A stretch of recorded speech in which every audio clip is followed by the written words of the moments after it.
216 అడుగులు ఎత్తైన ఒక బృహత్ విగ్రహం అండి అది.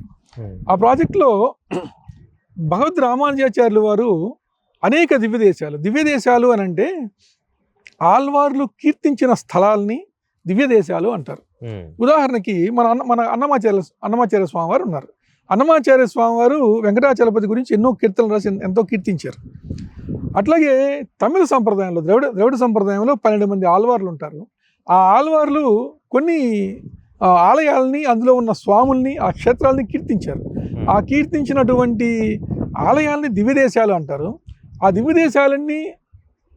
దివ్యదేశాల్లో జరిగేటువంటి పూజాధికాలన్నింటినీ భగవద్ రామానుజాచార్యుల వారు మళ్ళీ ఒకసారి పునరుద్ధరించి వాటి మనుగడకి ఎంతో కృషి చేశారు. అందువలన భగవద్ రామానుజాచార్యుల వారి విగ్రహంతో పాటుగా వారికి ఈ సమతా సిద్ధాంతానికి స్ఫూర్తినిచ్చినటువంటి దివ్యదేశ 108 ఆలయాలు కూడా మేము అక్కడ నిర్మించడం జరిగింది.